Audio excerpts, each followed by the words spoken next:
I'm the curator at the Oceanarium here in Bournemouth, and that really means I'm looking after all the fish and the reptiles and other creatures that we have here. And also we have to educate and inform our visitors of all the interesting things that we have. When we first heard about the reef being built, we had a good idea that it would become, in time, a habitat for sea creatures in the area that might otherwise not have existed. Eventually it become a thriving habitat in its own right. We've heard that there's spider crabs already being seen on the reef, which shows how quickly things are happening. That's a little bit of a surprise, to be honest. It's amazing how quickly nature's able to get in there and start reclaiming something, making something her own.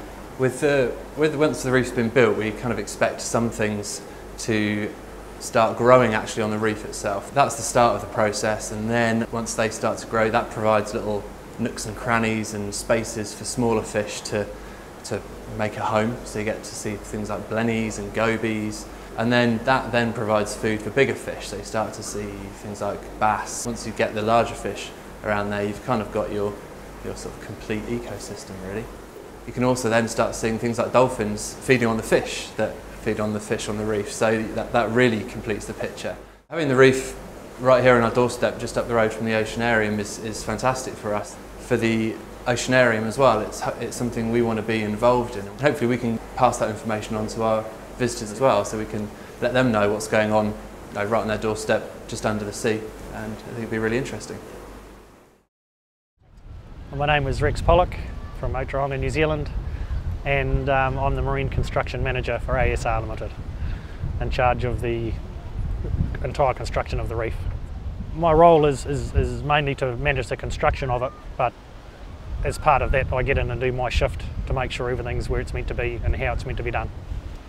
There's lots of spider crabs down there, and amongst the little bits of seaweed that are there. They're quite big, up to a dinner plate size, and there's literally hundreds of them. We've seen little seahorses down there. What else have we seen? Every time you get in, you're followed by a whole lot of fish now.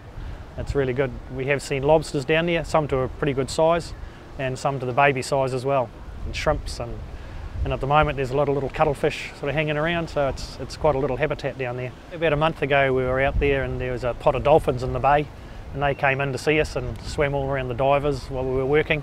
It was actually quite special. They were there for a couple of days, and they've been out in the bay a few more times, but I think the noise of the construction and all the activity going on out there might scare them off a little bit, so hopefully in the future they'll come back in when we've packed up and gone. There's some quite big fish out there at the moment. There's some really big mullet, there's black bass, normal bass, wrasse up to about £5. Some of the mullet are around £3 or £4. They're really coming in. It's a real good fishery out there at the moment. For beginner divers or snorkelers even who want to see fish life, they're going to get a pleasant surprise out there. There's a lot of fish life. There's workups on the reef every day with the fish chasing the sprats and things like that. So it'll be great for snorkelers and learner divers as well. What we've built here is an eco-friendly reef. It's really good for surfers when the swell's running, and when there's no swell running, it'd be absolutely ideal for snorkelers and divers.